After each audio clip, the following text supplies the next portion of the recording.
Crazy Town Podcast. I'm Jonas. And I'm TNT Don. I'm Mike the Explosive One, and he's Mr. X. Mr. X. You're damn right. Let's crack into another one. TNT, you got something for us? Yeah, I want to talk about the McKenna West story. I don't know what this is. So McKenna West was a surrogate mother for a couple from Los Angeles. Not a pop star. They could she's not a pop star. Apparently, the couple could not conceive. Oh, okay. So McKenna West She's helping them out. McKenna West was impregnated, and usually they have contracts, to just ensures that the child goes to the right person. Yep. Yeah. An issue happened in the development of the child. Okay. While McKenna West was carrying. Okay. The kid had apparently a condition called hypoplastic left heart syndrome. It is a rare birth defect in which the left side of the baby's heart does not fully develop. And according to the National Library of Medicine, children who survive surgeries used to manage the condition can still have some health issues later in life. Okay. So it was a life-threatening dysfunction that the child had. But McKenna West decided that she did not want to adhere to the contract and decided that even though the parents wanted to terminate the child after finding out that the child had this issue, she came to Texas. Oh, and because they're pro-life and you cannot have abortions. Can't have abortions here, and she had the child against the family's will. Oh, it got to the point where she birthed the child. Yeah, the child was born. Okay. So they've gotten an attorney involved, and they got a restraining order against her for the child, so she cannot. She had the child, had a restraining order applied to her, so she can't see the child. She can't be around the child. You cannot talk to the child. Did the parents don't look keep at the child. They give it up for adoption. They want to keep the child. Oh, so they do. So they wanted to terminate it, but now they want to keep it. Yeah. Okay, so right now I don't know if it's even a legal battle because you have like a contract, but there is a legal battle over this child right now. Well, I would think, if anything, they could sue her for monetary compensation because, they wanted to terminate, which is their right. Yeah. And then she refused, and now they had the kid. The kid is alive now for the rest of their life. They are going to have to pay for that child's health stuff. So she's responsible for that. Yeah, the breach of contract is a thing, but there is a human life. Well, yeah, but I'm saying I'm talking about can they sue her for money? That's bro. I love that's where your mind went to at first. It kind of just solidifies some of my feelings about you anyway. But yes, wow. I'm just gonna sit here in silence. Then no. That's probably better. It's a good point. I don't know how that's the first place you went with it. Well, it is. So there's a lot of different things going on, right? Yeah. So you're talking about the suing her. Maybe you can, maybe you can't. That would depend on what the contract said and what the termination language in that contract said. Did they really have the right to tell her to terminate the child? Yes, it was in the contract. So. In those surrogate contracts, yes, all of that shit is covered. I've never seen one. I don't know anything about them. And she will face some financial repressions for because the she chose not to. Terminate. So what I brought up is true. 100%. Oh, okay. I was just giving you shit. Oh, okay. But I still think it's weird that we still haven't brought up the child. The kid's alive. That's what matters. It's alive. So what's that's what I found interesting because my thought would be I'm just trying to take the logical steps around this, how this contract should work, which is okay, we choose to terminate the child, you choose not to. Then to me that's okay, then you're keeping the child. Except I guess it's your DNA that she's keeping. Yeah. But at the end of the day, it's I don't know. To me, DNA is not as important.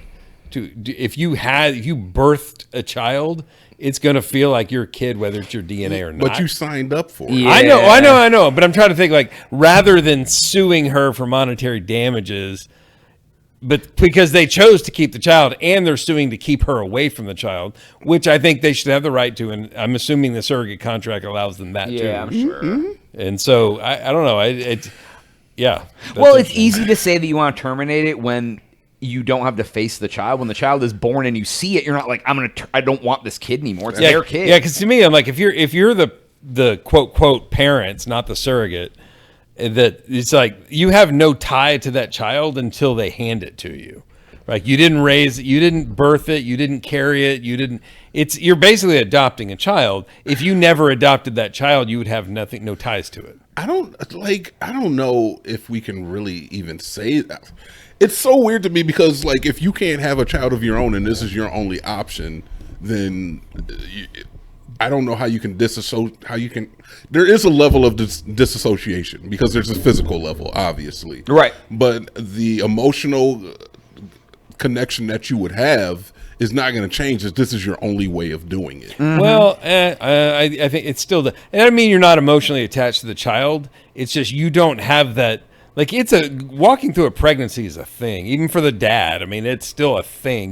There's a process. Exactly. You're feeling the baby kick. You're watching it grow. You're seeing the sonogram, like all that stuff. Is it like ordering a takeout baby? Yeah, like you just like all of a sudden baby just shows up at your house.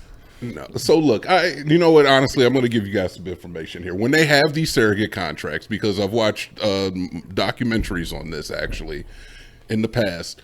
So they actually get to dictate the food you intake. They usually take care of you. They bring you into the household. They pay you a bunch of money for it. They pay you a bunch of money. Usually, like I think it runs from like $50,000 to $200,000 for something like depending that. on how rich the family is and all Exactly. that stuff. Yeah, makes sense. So they bring you into the household. They usually dictate what you can eat. They make sure you go to your appointments. They're doing everything to ensure the livelihood of that baby. So not only is it a financial toll, but it's also an emotional, a physical toll on the people who are basically making sure that their baby is brought to full term with no complications. But on the same note, you sign up for this. It is something you sign. You're like, okay, I'm going to dedicate the next 9 months of my life to this process. I agree that if you want to have the baby, yes. If you don't, then no. Those you give up that autonomy. She changed her mind when she got pregnant, and then that's where it got right, because she probably signed the surrogate contract, and then she got pregnant, and she's like, wait a minute, I'm growing a child. Suddenly I'm attached. Yeah. She got attached to the child she was growing. And apparently she had like a meeting with like a pro-life organization. And something tells me she didn't probably have a great lawyer look over her side of the contract. I mean, maybe, but like, I hate the fact that we're still stuck on like the legal, like the. Well, what are we? What I mean, she had the baby. The kid's alive. Who does the baby go to in your eyes? Who should it go to? The parents who gave the egg and the sperm. If they still want the child, absolutely goes to them. If they don't want the child, then it could go to the surrogate. She gave birth to that child. Who cares? True, but that's where the contract is. To me, I'm like, it's black and white. Like you felt she broke the contract. What she probably should have done is like, hey, y'all don't want to have this kid. I still do. Can I keep it? You know, maybe something like that. Worked out an agreement, but, like, hey, you don't want it? Can I adopt? Yeah, I'll adopt the child and just keep it as my own. How does that conversation go down? I mean, exactly like that, right? It was a bit. How did it go when they got the surrogate? When they went to her and said, "Hey, we want a term," she could have just said, "Would you be okay if I kept it and adopted it?" Boom. And they were like, no, then she has a problem. Then she has a problem. Yeah, hindsight, I guess, is 20. I mean, at the end of the day, that's why I didn't bring up the kid. The kid's alive. The parents have him. It was the parents' baby. She had a contract. Like, none of that. It's all moot. The kid's alive now. It's their kid. I don't know if they have like physical custody. Obviously, legal custody. Oh, did she kidnap the kid and won't give it back? What do you mean kidnap? She brought it to Texas. They live in California. She birthed it in Texas. She birthed it in Texas. They live in California, so I don't know if they've flown the. That's what I mean. Did she give the kid back? If she hostage-ing the kid, that's another problem. I think there's like a standoff in the hospital maternity ward. Yeah. She's like, I don't think that's happening. I'm not sure where it is legally right now, or even if she's allowed to even if she's being allowed to see the kid. Yeah. I'm sure that was probably a fucking circus for that hospital. Oh, because it's just like, so we want the baby to spend time with the mother. Legally, it can't. Like that's crazy. Well, they probably pull it out and give it right to the other mother. But how are they going to have her milk? She ain't going to be milking. She ain't had no baby. They don't. They usually formula feed those kids. I think there might have been something in it that the breast milk could have been provided by the surrogate. But I'm sure is that since the contract has been broken, all bets are off now. Yeah, we aren't gonna hold you accountable to provide us with breast milk. No, the whole it's in the contract. The whole surrogate thing's pretty wild to me. Like I understand it there's different kinds of surrogacy. Yeah. Some are I can't carry a child, but I can produce an egg. Yeah. Others are, I don't want to mess up my body or lay off my job for any amount of time. So Yeah. I'm going to pay you a bunch of money so I don't have to do this. Yeah. What I consider the hard part.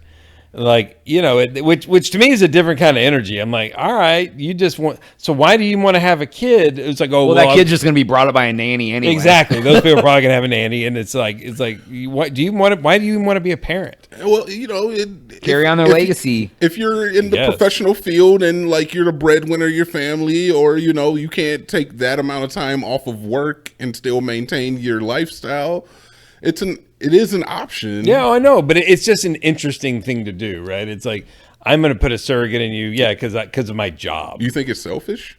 Yeah. Okay. Well, it comes. Hold on. say that It shit. comes off as selfish. I don't know that it is. I don't know these people. I'd have to. That's such an individual thing. Like I'd have to know the person doing the thing to be like, okay, Well- you're kind of Well, a selfish ass, or there's a real reason you're doing this. I don't know. I don't know these The people. interesting part is when you have a child, you immediately have to stop being selfish because your life Yep. becomes about the child if you're a good parent. So, like, I don't have kids. Is part of that selfish? Yeah, sure. Because I don't want to have to take care of shit. You know what I mean? Like, I live my life the way I live it. If I had a child a long time ago, my life would be very different than it is today. Is some of that by choice, some of it not? 100% be, yes. Yeah, like it would be so different. And, part of that's like I didn't meet a woman I wanted to have a child with. Part of that is I didn't want a child. You know what I mean? Like it both can be true. But once you have a kid, if you're just having a kid to fucking have a kid and like be able to whatever and you don't take care of it and you don't have it yourself, it's like, Which is fairly common amongst wealthy people. It's like, oh, I need to check this box in my life, which is why someone will step into surrogacy. Like, now I have a kid, but like, there's a bonding piece that goes on while you carry the kid. Yeah. Like, Yeah. and you don't get that. So it's literally like Detached. you probably the people that do that. I'm not going to carry the kid because I don't want to mess up the other parts of my life. Like, to me, that is those parents are probably not going to be great parents. I'm gonna call you heard it here. hot take, Hot Mr. take. X. Yeah, because it's like you never bond with the kid. You already see this kid as an inconvenience before you even conceive the child. Shit, that's a way I didn't look at it. That's true. that's what I'm trying to say is like you are starting from there. You're starting from this kid's already like effing up my life. I really want to have a child, but it's inconvenient. for Yeah, me. this is so much inconvenience. I don't want to do this. So when the kid shows up, you're gonna be like, oh yeah, no, Nope. now I'm a perfect parent. Like, Nope, they're right back to doing the same shit. Like, nanny, come take yeah, care of the I kid. got to Nanny, take-" immediately have to hire a nanny so I can stay in my high-paying California job. And or there are whatever. definitely hormones that change in a woman's body Yeah. when she goes through the pregnancy. Yeah, that the mother prepare her hormones, body yes. and her mind to be a mother. It does. There is And- 100% that aspect of it. And I dated a girl one time, and she didn't have kids. She never did, never wanted to. And I asked her, I was like, "Why?" She's like, "Well, I just didn't want to mess up my body." And I was like, "All right, yeah, but that's the thing. She wasn't trying to go out and have surrogates. She just didn't Yeah. want to have a kid." I was like, Yeah. "All right, that's I your respect reason. that. That's I cool." respect Like, that. I mean, I I've get had it. people be like, I don't want to have kids because I can barely take care of myself. And I'm like, I respect that. yeah, you're probably right. That's good. That's a Whatever very your wise reason for decision. not wanting children is perfectly fine. Yeah. But wanting children, but not Wanting to deal with the That's process. a little bit of a wild That's piece. where I get into like, you probably don't need one. It's a legal business, man. It's crazy. It's a legal business. It's pretty crazy. It's pretty man. wild. So. Yeah. Anywho, that's all the time we have for this episode. Please make sure to like, subscribe for Jonas. TNT and Mr. X. We got.